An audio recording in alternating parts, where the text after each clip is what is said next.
बताओ। अरे का उच्चारण करके द्विवार ओंकार इति शब्दम उच्चारस्यामि।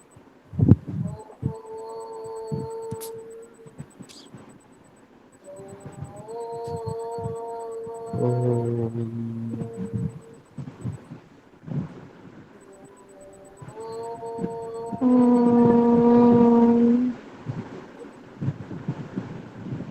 साई राम। हाँ, तो मैं बता रही थी, पहले तो पाठ सुन लो, पाठ्य पुस्तक से एक तो तृतीय पाठ है ना, नोट कर लो।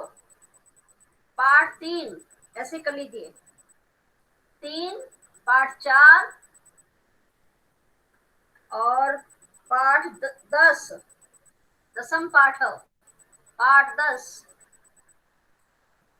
और पाठ 11 और पाठ 12। ठीक है, 5 लेसन हटा दिए हैं, 3, 4, 10, 11, 12। सुनाई दे रहा है? Yes ma'am. हाँ ठीक है, बाकी सब आएंगे। प्रथम पाठ आएगा, द्वितीय पाठ पहला, दूसरा, पांचवा, छठवा, सातवां, आठवां, नौवां, 9 तक आएगा लगातार। बीच में कोई 5 से 9 तक कोई गैप नहीं है। ठीक है, पहला, दूसरा और 5 से 9। मैम टोटल में 12 चैप्टर है ना? टोटल 12 चैप्टर है, पहले से ही उसमें 2 चैप्टर नहीं आते थे, है ना। इनको दसम पाठ और द्वादश पाठ पहले भी नहीं आया था।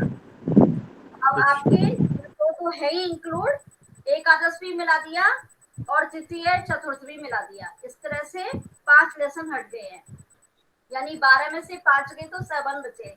ठीक है, हम्म। फिर आप व्याकरण में ले लो। व्याकरण में भी आएगा पूरा, लेकिन थोड़ा थोड़ा उन्होंने हटाया है। जैसे व्यंजन संधि है, व्यंजन संधि में उन्होंने दिया है पहले वर्ण को तीसरा अक्षर हो जाना, मालूम है?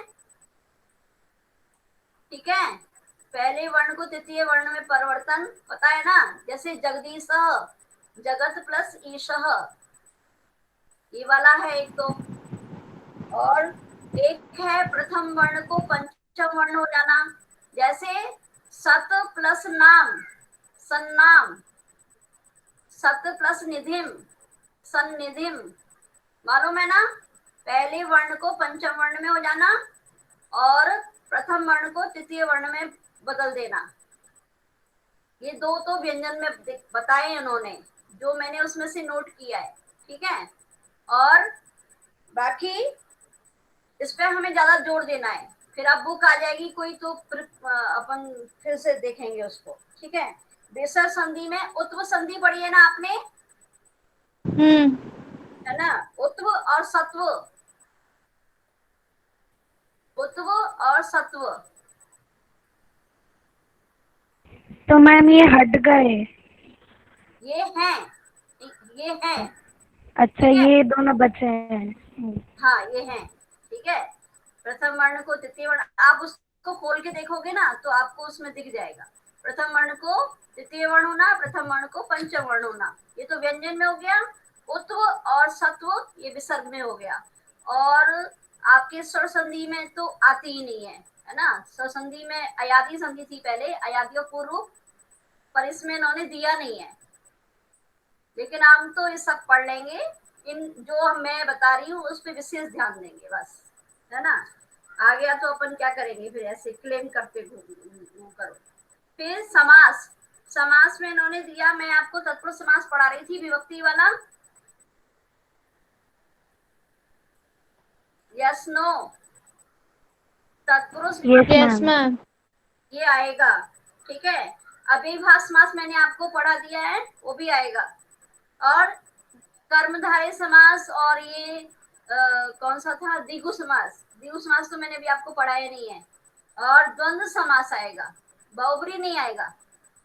ठीक है, बहुब्री समास और द्विगु समास नहीं आएगा, बहुब्री और द्विगु समास नहीं आएगा। तो मैम समास लास्ट कौन कौन वाला से आएंगे कौन ये सा बात तो था? बता दो। तत्पुरुष, अव्ययभाव, कर्मधारय और एक कौन सा था जो आएगा? द्वंद्व द्वंद्व अभी मैं पढ़ाऊंगी, द्वंद्व समास। द्वंद्व। हाँ, ठीक है। अब प्रत्यय पे आ जाओ, प्रत्यय लिख लो और डैश डालो।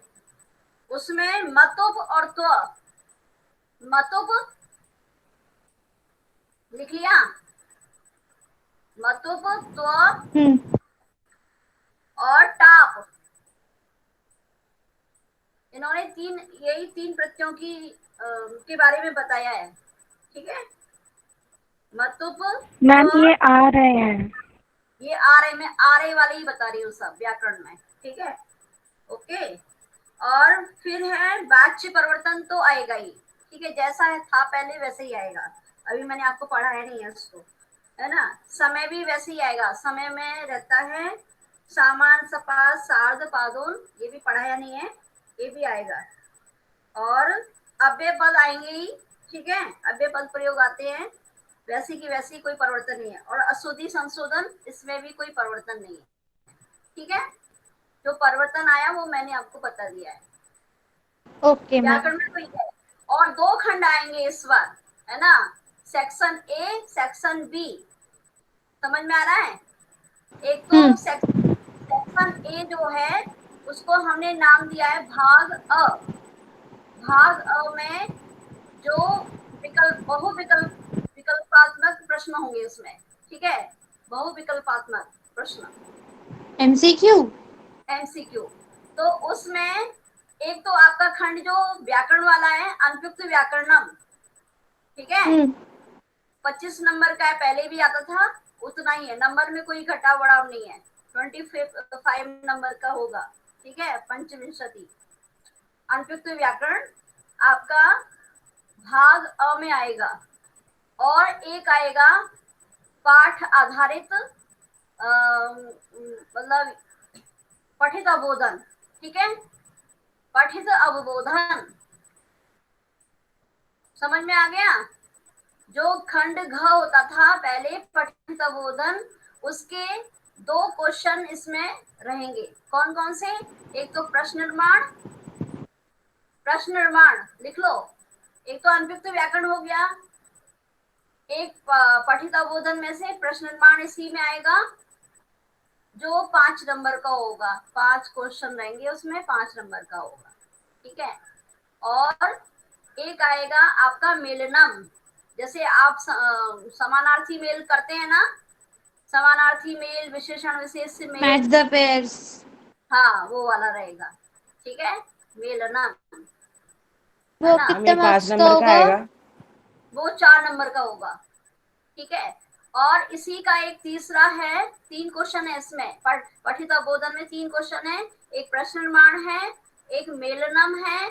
और मेलनम में आप लिख लो समानार्थी विलोम, कुछ भी पूछा सकता है, विशेषण विशेष 3 है। समानार्थी तो मेन होता ही होता है, वो तो पक्का आएगा ही आएगा, तो ये 4 नंबर का है, ठीक है। प्रश्न निर्माण मैंने आपको 5 नंबर का बताया। और एक आएगा पाठ आधारित भाषिक कार्यम, मतलब करता है दिया है तो क्रिया पूछी है, जैसे आपके निर्देशानुसार में आता है ना, ठीक है, निर्देशानुसार में अपठित में तीसरा जो निर्देशानुसार होता है, उसमें व्याकरण के प्रश्न आपको उस पैराग्राफ से पूछे जाते हैं, याद आया कुछ। Yes ma'am. हाँ, तो इसमें क्या है, पैराग्राफ नहीं होगा, इसमें पाठ से ही दिए जाएंगे, ठीक है, कोई पैराग्राफ नहीं होगा, पाठ से ही प्रश्न होंगे और 6 नंबर का होगा। मतलब जैसे पार्ट में अभ्यास में जो ग्रामर के क्वेश्चन होते हैं वैसे हाँ, आएगा? यस यस, मैं बीच बीच में आपसे पूछती रहती हूँ ना, इसमें अव्यय शब्द हाँ। क्या है, कर्ता क्या है, इसका क्रिया क्या है ना, उपव्यक्ति क्या है इसमें, समझ में आ रहा है। उसी ठीक है। तरीके व्याकरण वाले प्रश्न ही है, वो पाठ आधारित है, पर पाठ में से ही होंगे, लेकिन उसमें पैसेज नहीं दिया जाएगा, बिना पैसेज का होगा, और 6 नंबर का है।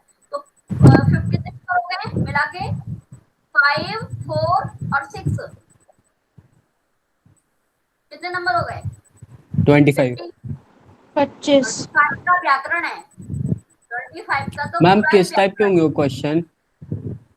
मैम जैसे वो क्वेश्चन, निर्देशानुसार बता रहे थे आप वो, हाँ हाँ वैसे ही रहेंगे। तो इसी मैम तरह मतलब पार्ट से आएंगे डायरेक्ट? पार्ट से डायरेक्ट आएंगे, वेरी गुड। और मैम पार्ट में कुछ भी दिया नहीं हाँ, रहेगा? नहीं, वो रहेगा, ऑप्शन रह सकता है, ठीक है। पाठ में आप पीछे पढ़ते हैं अभ्यास में व्याकरण, हाँ वैसे मैम। रहेगा। मतलब उसमें वैसे आएगा क्या, किसने किसको कहा, या फिर इसमें हाँ ये कर्ता भी वो, क्रिया वाला?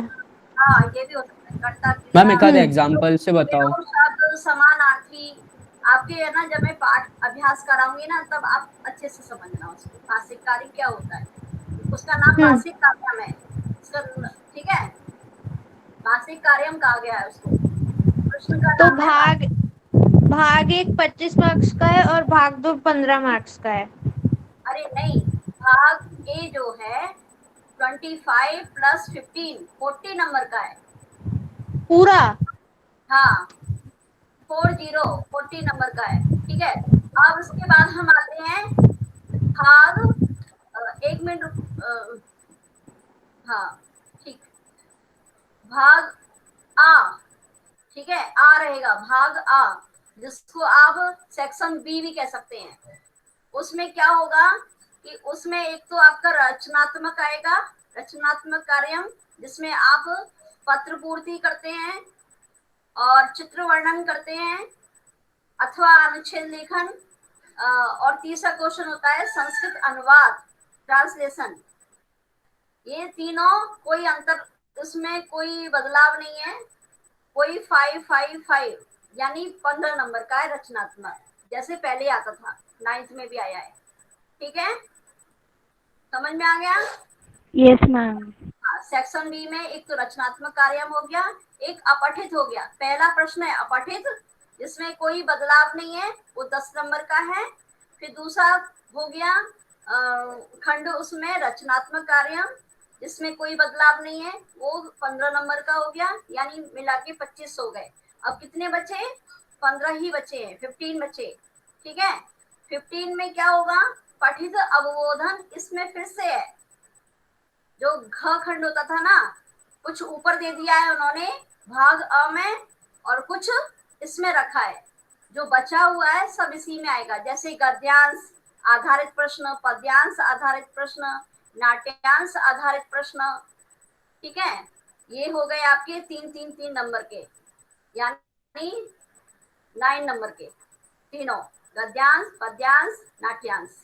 कितने नंबर के हो गए? 9, तीनों मिलाकर। लिख रहे हो या बोल रहे हो, सुन रहे हो? कुछ रेस्पॉन्स आना चाहिए। यस मैम, लिख रहे हैं, लिख लिया। हाँ, गद्यांश 3 नंबर, पद्यांश 3 नंबर, नाट्यांश 3 नंबर, तो ऐसे मिला के 9 हो गए, ठीक है। इसके बाद में क्या आता है, कुछ याद है? अन्वय, अन्वय अथवा भावार्थ, अन्वय अथवा भावार्थ, ये आपका 4 नंबर का है, 4 ब्लैंक रहेंगे, ठीक है, 4 नंबर का है। Okay ma'am. 4 भी हो सकते हैं, 8 भी हो सकते हैं, पर 4 ही नंबर का रहेगा, चाहे अन्वय करो चाहे भावार्थ करो। मंजूषा भी इसमें दी जा सकती है ना, ठीक है। अच्छा, अब कितने हो गए? 9 और 4 कितने हो गए? 13। 13। हाँ, अब क्या बचा? पर्याय शब्द, नहीं, घटनाक्रम, घटनाक्रम, ठीक है, घटनाक्रम बचा। घटनाक्रम आपका वही 4 नंबर का है, 8 रहेंगे उसमें, वाक्य 4 नंबर का है, क्रम से लगाना होता है उसको। कितने हो गए? 13 और 4 17। 17 और मैम। पर्याय शब्द इसमें हाँ बोलो, मैम पर्याय जो शब्द 3 नंबर का, बोलना ठीक से। बोलना। हाँ, वो बोलने तो दो। वो वो रचनात्मक कार्य और अपठित जो लिखवाया था, वो इसमें नहीं है क्या? हाँ, है ना? अपठित बताया ना मैंने, अपठित सेक्शन बी में पहला क्वेश्चन अपठित का होगा, दूसरा क्वेश्चन जो आपका होगा वो रचनात्मक का होगा, तीसरा कितने होगा मार्क्स? अपठित अवबोधन का होगा। अपठित 10 रच मार्क्स का है, रचनात्मक 15 मार्क्स का है। 15 का है और पठित अवबोधन 15 मार्क्स का है। और पठित के अंदर ये सब है, पठित के अंदर गद्यांश वद्यांश वो सब है जो अभी अन्वय, बोला। घटना, हाँ देखो ये सब 10, 15, 25 और 15 ना 9 और 4 13 और कितने 17 हो गया मैम पठित। 2 नंबर का पर्याय शब्द। ठीक है, पर्याय तो शब्द पठित 19 हो गया। है। पठित तो पठित फिर वाला 19 मार्क्स 19 का हो गया। हो गया। अरे सुनो, पठित अवबोधन 10 का हो गया। ठीक है, समझ में आ गया। नहीं 15 9 है नंबर। ना मैम, अरे पठित तो 9 था, 3 3 3 9। हाँ पठित वाला, हाँ हाँ पठित वाला 15 नंबर का है। 15 पठित अवबोधन, 15 रचनात्मक और 10 अपठित। अपठित। 40 ठीक नंबर है। का हो गया। तो सेक्शन ए 40 और सेक्शन बी 40 मिलाकर के 80 हो गया। ठीक है, हम्म। और 20 नंबर तो आपके वही हैं, कॉपी के नंबर हैं, है ना। और ये हाँ वो आप, सब। हाँ जो ये आप ये कंपटीशन करते हैं और वो क्विज वगैरह होता है ना, इसमें या कोई हम्म। सुनाना या कोई शुभ लेख वगैरह, ये सब रहते हैं, संवाद लेखन।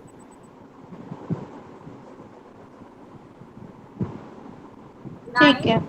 9 4 4 कौन सा था, अव्यय 4 नहीं है। 9 4 और 4 कितने हुए,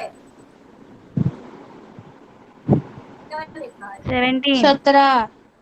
17 9 4 और 2 करो ना, 4 नहीं है 2 है। तो 19।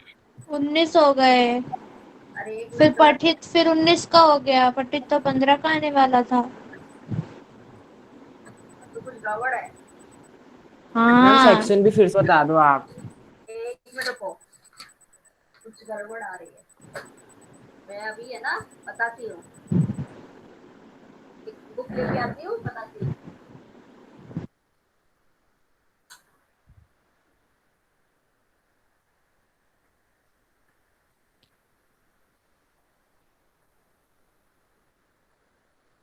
हाँ,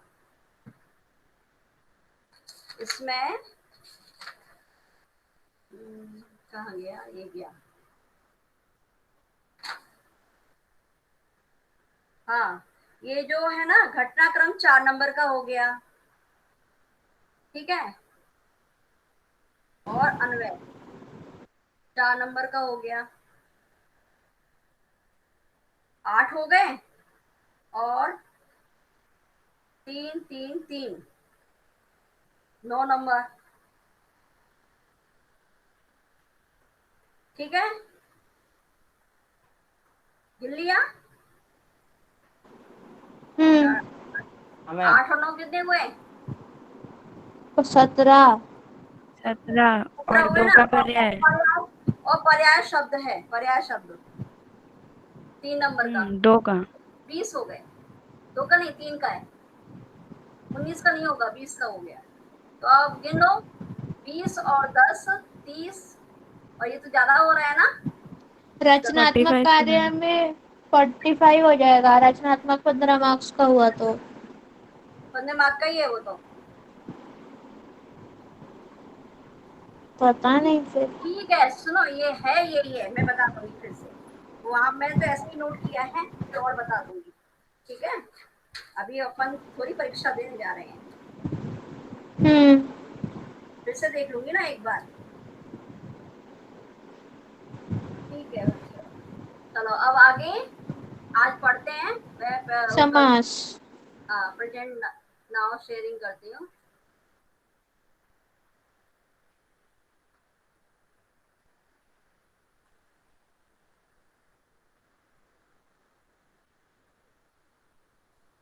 आ गया,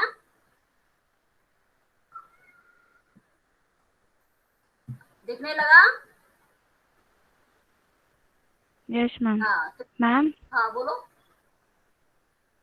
मैम वो समाज जो आपने भेजे हैं उसमें कहाँ से स्टार्टिंग लिखनी है, मतलब वो पूरा ही लिखना है क्या? तत्पुरुष लिख लो पहले, तत्पुरुष। ठीक है, जहाँ सबसे तत्पुरुष, पहले तत्पुरुष लिखना है। हाँ तत्पुरुष लिख लो। एक अव्ययीभाव समास होगा, वो लिखा है क्या? वो दिया है क्या मैंने? अव्ययीभाव समास दिया है शायद। नहीं नहीं मैम। नहीं दिया है तो तत्पुरुष लिख लो पहले। मैम आपने दिया तो था, पर ऐसे ही एक दो और थे, लेकिन बस वो सेंटेंस है उसमें, मतलब जैसे आप बोलते हो वैसे उसमें नहीं लिखा है, तो फिर वो उस वाले में, अव्ययीभाव में। सिर्फ तत्पुरुष था अच्छे से, जो आपने बुक से फोटो खींच के भेजा था। हाँ तो तत्पुरुष वाला लिख लो पहले, ठीक है। फिर उसके ठीक बाद है मैं मैम। अव्ययीभाव भी भेज दूंगी। ठीक है, अब ये द्विगु समास है, ठीक ये है तुम्हें मैम। ये आ नहीं रहा है, लेकिन ऐसे ही समझ लो। ये क्या है, पहला शब्द इसमें हम्म, संख्यावाची होता है और दूसरा विशेष से होता है ना। और इसमें षष्ठी विभक्ति का प्रयोग होता है, और इसका जो समस्त पद होता है वो नपुंसकलिंग में होता है हमेशा। सप्त दिनम, पंचपात्रम, त्रिभुवन। तो इसमें क्या है कि विशेषण विशेष रहता है और समाहार का प्रयोग होता है। समाहार मीन समूह। तो ये सप्तानाम दिनानाम समाहार सप्त दिनम हो जाएगा। ऐसे ही पंचपात्रम, पंचानाम पात्राणाम समाहार पंचपात्रम हो गया। ऐसे ही पंच रत्नम भी कर सकते हैं, है ना। पंचानाम रत्नानाम समाहारः है। त्रिभुवनम, त्रिलोकम, त्रिलोकम कोई शब्द नहीं होता है इसलिए त्रिलोकी बोला गया है। कुछ कुछ अपवाद रूप में भी होते हैं, लेकिन बनेगा ऐसे ही। त्रयाणाम लोकानाम समाहार, तो त्रिलोकी बन गया। और त्रिभुवनम में दिया ही हुआ है, त्रयाणाम भुवनानाम समाहारः। ये द्विगु समास है, ऐसे ही समझ लो, ये आने वाला तो है नहीं। ठीक है, हाँ। पंचानाम रात्रिणाम समाहार पंचरात्रम हो गया। पंचरत्नम भी होता है, आपने पढ़ा ही है, है ना। पंचरात्रम भी होता है, ये दिया है पंचानाम रात्रिणाम समाहार। फिर चतुर्युगम, चतुर्नाम युगानाम समाहार। समाहार जरूर लगता है, ठीक है। और ये बताया है कि कभी कभी दिगु ईकारांत स्त्रीलिंग भी हो जाता है, जैसे त्रिलोकी, पंचवटी, सप्तसदी, शताब्दी, अष्टाध्यायी, है ना। लेकिन इसका विग्रह वैसे ही होगा जैसे ऊपर हुआ है, त्रयाणाम लोका। त्रिदेवी। हाँ, त्रिवेणी, है ना। तो वही होगा त्रयाणाम, फिर क्या आएगा, वेणी है, वेणी नाम समाहारः। मैम हाँ, मैंने त्रिदेवी बोला था। त्रि देवी। त्रिवेदी, त्रिवेदी। नहीं मैम, त्रिदेवी। त्रिदेवी। हाँ समझ में आ गया, त्रिवेदी बोला तुमने। त्रयाणाम वेदा नाम मैम समाहारः। देवी देवी। देवी नहीं आएगा, द्विवेदी हो जाएगा। वो ठीक है, त्रिदेवी बोल रही है। त्रिदेवी हो जाएगा। त्रयाणाम देवी नाम समाहार। ठीक है, अब बेगरे करके मैम बोल दो ना। द्विवेदी। द्विवेदी नहीं होगा, हो जाएगा क्या, हो जाएगा। द्वयोः वेदयोः समाहारः, तो बन जाएगा द्विवेदी। और चतुर्वेदी, चतुर्नाम, चतुर्नाम देखो ऐसे लिखा जाएगा, चतुर्नाम वेदानाम समाहार, तो शब्द बन जाएगा चतुर्वेदी। अष्टानाम अध्यायानाम समाहार अष्टाध्यायी। किसने लिखा है अष्टाध्यायी, मालूम है?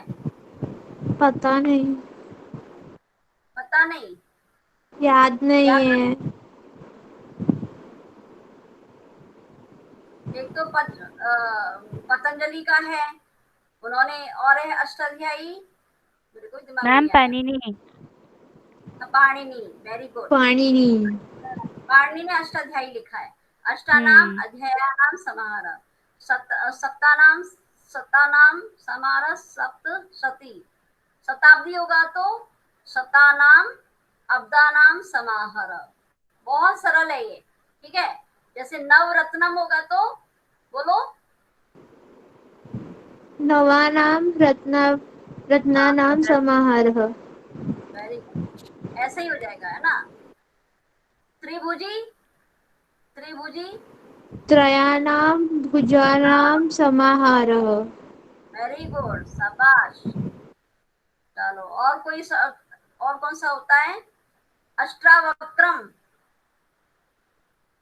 अष्टावक्रम अष्टानां नाम वक्राणां समाहारः। ठीक है।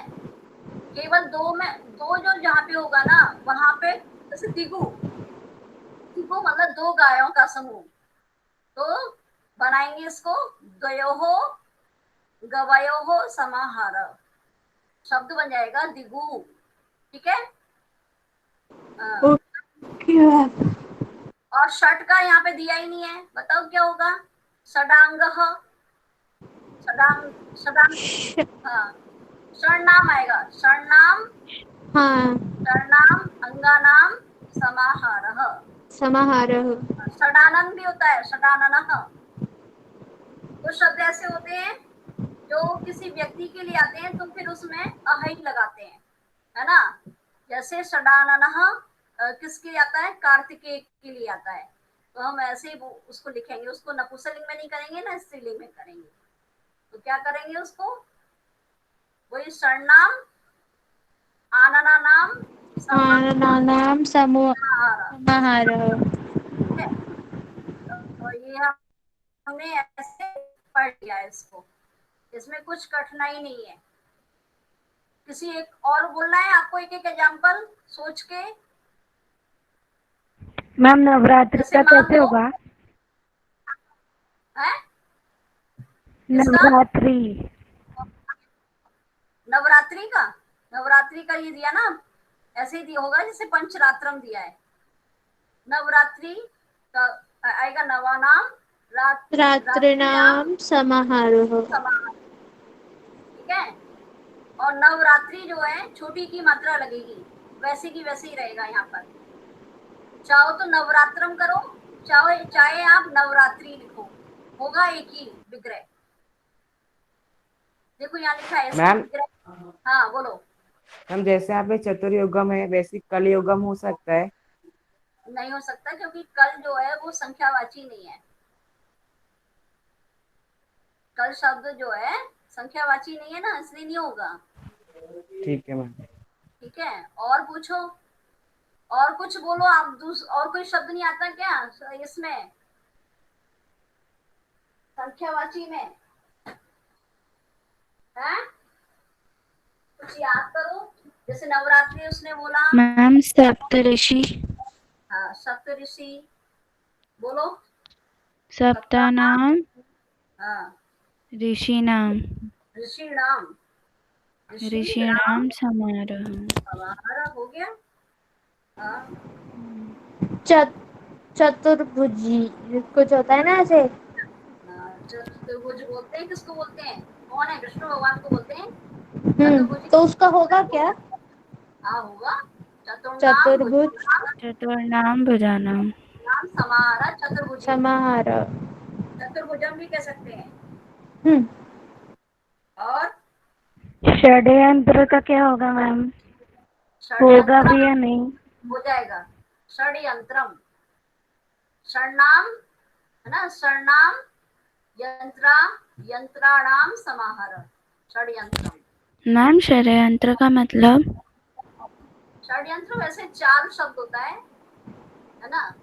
षड्यंत्र षड्यंत्र रचा है, तो वो तो एक हाँ, वर्ड है ना। तो वर्ड ही तो है, ये शब्द ही तो है, और क्या है? नहीं तो तो इसमें इसमें ये संख्यावाची कहाँ आया? षड षड, षड षड बनाए ना, मतलब षड्यंत्र। क्या है? छह।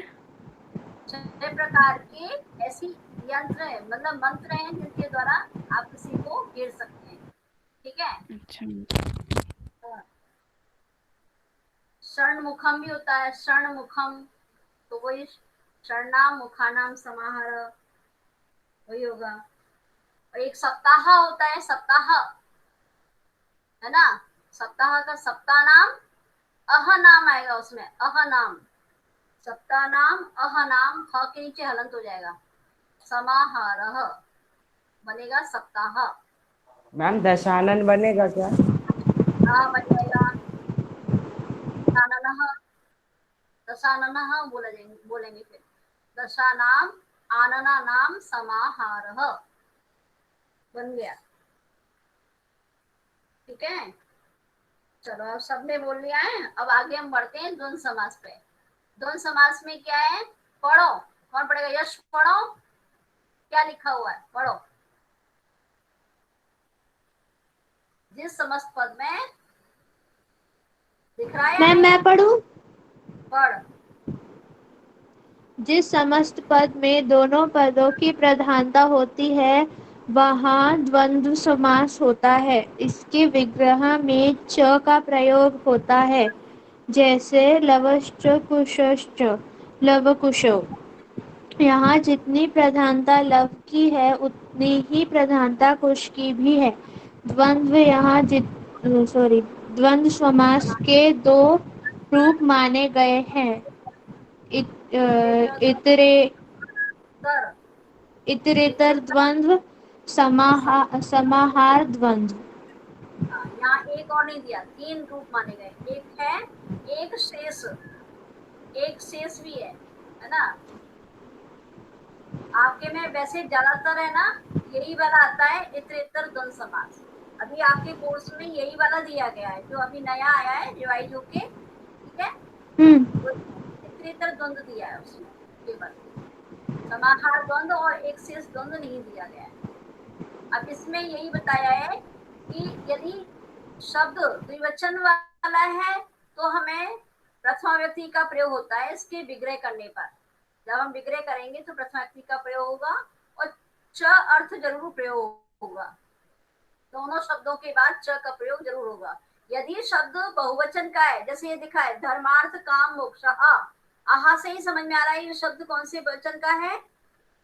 बहुवचन। बहुवचन। जैसे धन मैम जन, इस शब्द का मतलब क्या होता है?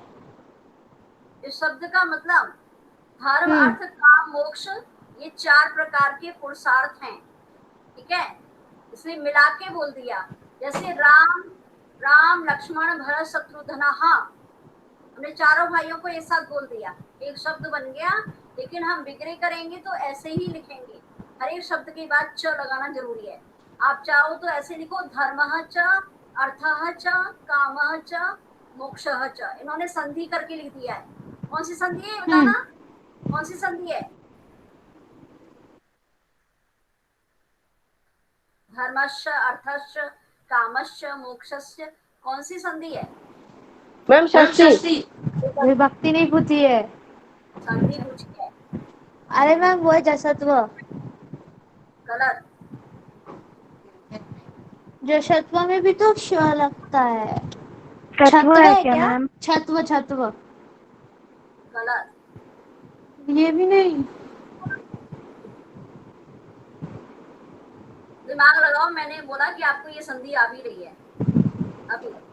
सत्व। तत्व मैम मैंने पहले भी बोला था। हाँ, सत्व संधि है, बोला था, बोला था तो सही है, मैंने ओ। ठीक है। हाँ, तो अब समझ में आ रहा है कि ये जो हम्म। है, जो वचन हो, समस्त पद जिस वचन में होगा हमें उसी वचन को दिखाना भी पड़ेगा विग्रह करने पर। ठीक है, यहाँ पे हम एक वचन में लिख रहे हैं सब, धनम च, जनम च, जनश्च और यौवनम च। देखो ये यहाँ पे अंतर क्यों आया, जन्म च क्यों नहीं आया बताना, जन्म च क्यों नहीं आया है,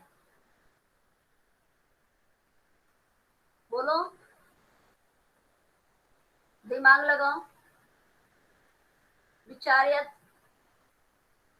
धनम च, जनश्च, यौवनम च, शब्द बना धन जन यौवनानी, क्योंकि 3 शब्द हो गए तो हमें बहुवचन में ही लिखना पड़ेगा। और इसलिए लिखना पड़ेगा कि जो लास्ट वाला अंतिम वाला जो शब्द है वो नपुंसक लिंग का है, इसलिए नपुंसक लिंग का रूप ऐसे ही होता है, यौवनम यौवने यौवनानी। ठीक है, यदि शब्द होता धन यौवनानी, धन यौवने, धन यौवने होता तो किस वचन में दिखाते हैं हम विग्रह? द्विवचन।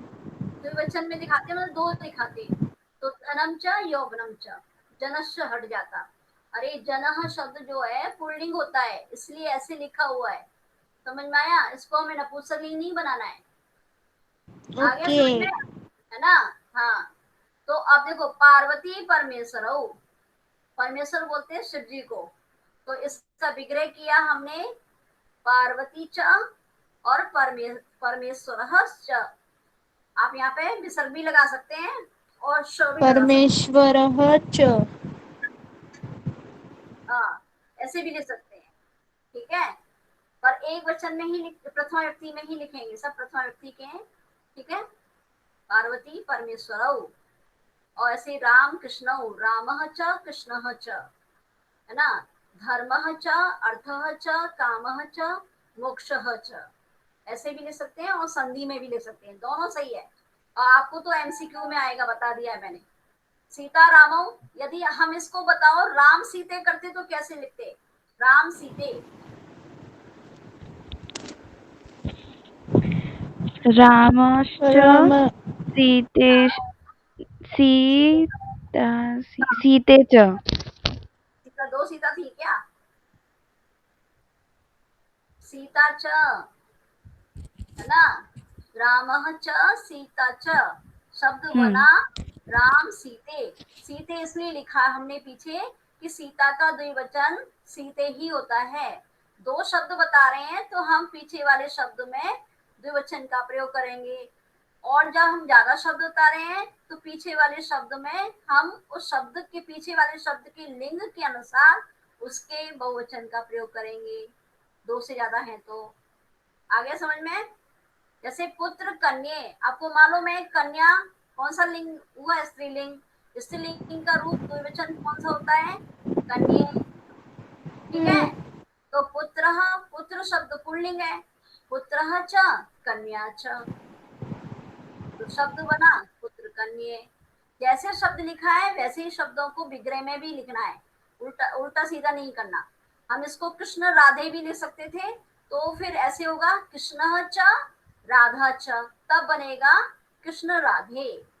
कृष्ण राधो नहीं करेंगे, गलत हो जाएगा। राधा कृष्ण क्यों? तो है नहीं, क्योंकि राधा में पुल्लिंग शब्द थोड़ी है जो राधो लिखेंगे हम, स्त्रीलिंग है ना। स्त्रीलिंग का भी तो द्विवचन होता है, तो हम उसी में लिखेंगे ना, जो पीछे शब्द है उसी का वचन प्रयोग करेंगे। द्विवचन द्विवचन में होता है या बहुवचन में होता है, एक वचन में नहीं होता, ठीक है। समझ में आ गया? द्वंद्व समास एक वचन में नहीं होता, द्विवचन या बहुवचन में होता है। कैसे पता चलेगा कि द्विवचन लगाना है कि बहुवचन? ये समस्त पद में देखो, समस्त पद में औ औ लगे हैं तो ये पुल्लिंग वाले शब्द हैं।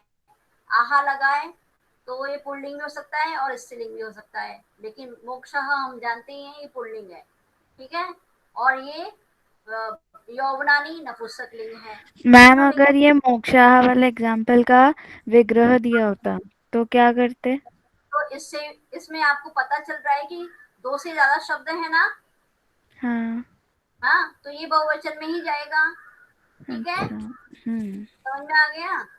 हम्म। दो है तो द्विवचन में आएगा, दो से ज्यादा है, चाहे तीन है चाहे चार है चाहे पांच या छह, कोई कितने भी हो सकते हैं, तो वो बहुवचन में ही जाएंगे। और जो पीछे का शब्द जिस लिंग का होगा हमें उसी लिंग का बहुवचन प्रयोग करना पड़ेगा।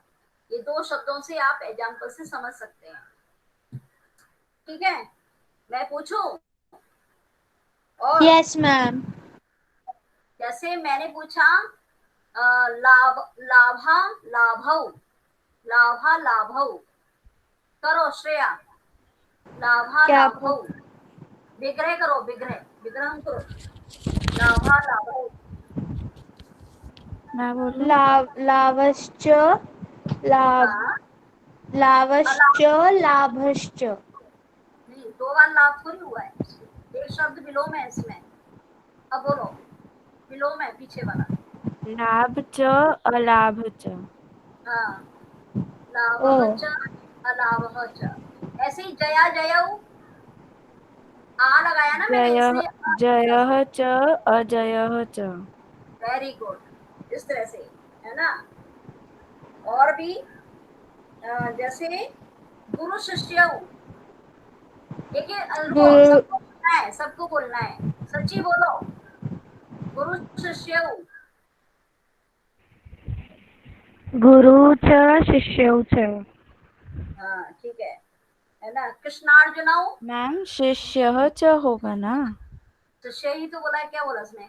शिष्य बोल शायद। शिष्यौ नहीं आएगा शिष्य बोला था। तो गलत है वो, ठीक है। सची फिर से बोलो एक बार, सची एक बार। गुरु च शिष्यः च। हाँ ठीक है। ऐसे ही माता च पुत्रः च, इसको समस्त पद बनाओ। अनमोल बताओ, माता च पुत्रः च। माता पुत्रौ। वेरी गुड, शाबाश, है ना। ऐसे ही धर्मः, यश बताना, धर्मः च अर्थः च, धर्मः च अर्थः च। यश पुत्रगतः, मैम हूँ मैं। धर्मः च अर्थः च, बोलो, संधि करके बोलो। धर्मार्थौ। हाँ वेरी गुड, ठीक है ना। अब शब्दार्थ बोलो, ऋषिका, ऋषिका, ऋषिका नहीं आई क्या आज? यस मैम, एब्सेंट वो है। शायद नहीं। अच्छा, हाँ जब भी 10 दिख रहे हैं इसमें। और साक्षी भी नहीं आई है ना। मैम शिवम से पूछो। मैम मुझसे पूछ लो ना। हाँ शिवम बताओ। मैम शमित भी है। मैम मेरे से भी तो पूछो। मेरा तो मुंह बंद रखता है। अच्छा अभी रुक जाओ, एक और शब्द पूछने दो मुझे, अभी और भी है। फल पुष्पाणी, फल पुष्पाणी। सौम्या भी है मैम। बताओ क्या हाँ बनेगा? ठीक है। सुनो, पत्र पुष्प, नहीं, पत्र फल पुष्पाणी, बोलो। कौन बोलेगा? श्रमित बोलो, पत्र फल पुष्पाणी।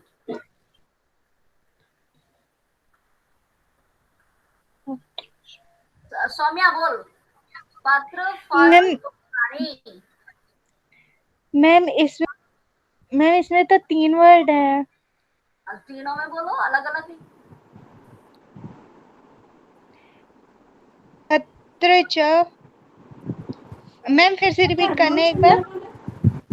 पत्र फल पुष्पाणी। अरे मैम सुना ही नहीं दिया, एक बार फिर से, एक बार। पत्र फल पुष्पाणी, पत्र फल पुष्पाणी। पत्र च फल च पुष्प च। नहीं, इसमें व्यक्ति तो लगा ही नहीं। कौन बोलेगा? नपुंसकलिंग में तो बोलो, नपुंसकलिंग में बोलो, बोलो। हाँ बोल स्नेहा। मैम मैं बोलूं? हाँ बोल। पत्रम च फलम च पुष्पम च। Very good. बहुवचन लगेगा श्रेया। नहीं अच्छा नहीं हाँ, नहीं, बहुवचन लगा है ना, पीछे लगा है। बहुवचन तो उसमें लगेगा ना, पद में समस्त पद लगेगा। में। अब सुनो, इसको आप है ना अच्छा। बहुवचन में भी बोल सकते हो। पत्राणी च फलानी च पुष्पाणी च, तब भी वही शब्द बनेगा, ठीक है। तो तीनों भी बहुवचन में बोलने हाँ पड़ेंगे ना? हाँ हाँ, तीनों बहुवचन में बोलने पड़ेंगे, या फिर तीनों एक वचन में बोलना, शब्द तो वही बनेगा, समस्त पद वही बनेगा। विक्रय में आप एक वचन भी ले सकते हो और बहुवचन भी ले सकते हो, दो वचन में मत करना, ठीक है। बुराई कुछ नहीं है, पर एक वचन या बहुवचन ही प्रयोग करते हैं, ठीक है। ऐसे ही कंदम च मूलम च फलम च, क्या बनेगा शब्द, समस्त पद। कंदम च, कंदमूल फलम, कंदमूल फलानी। हाँ गुड, है ना। ऐसे ही सुख दुखे, अब ये कौन से लिंग का हो सकता है, सोचो। सुख दुखे, नपुंसकलिंग। हाँ अब बोलो, एक वचन में बोलना दोनों, तभी दो बनेंगे। सुखम सुखम च दुखम च। अनमोल समझ में आ रहा है? हाँ मैम समझ आ रहा है। आ रहा है ना?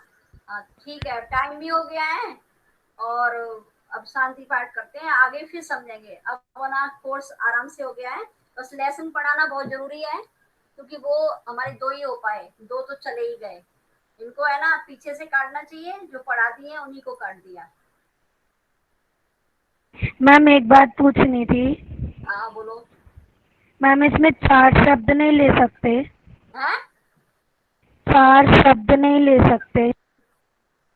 क्या नहीं ले लिया सकते? है ना उसमें ऊपर वाले में, धर्म अर्थ वाला, तीन उसमें ले 4 सकते, शब्द है ना।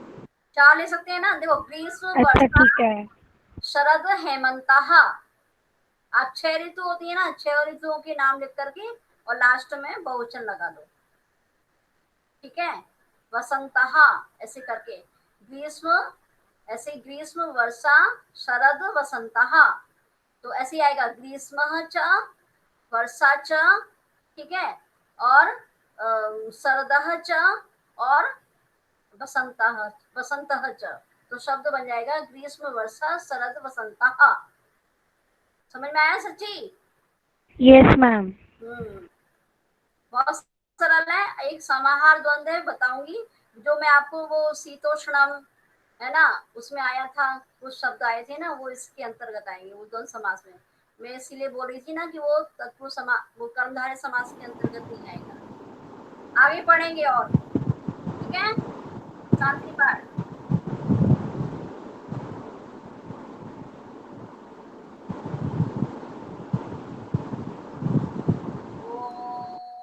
हम्म, शांति शांति शांति। साई राम बच्चों, थैंक यू मैम। धन्यवाद। सायरा मैम। सर्वेभ्यो धन्यवादाः।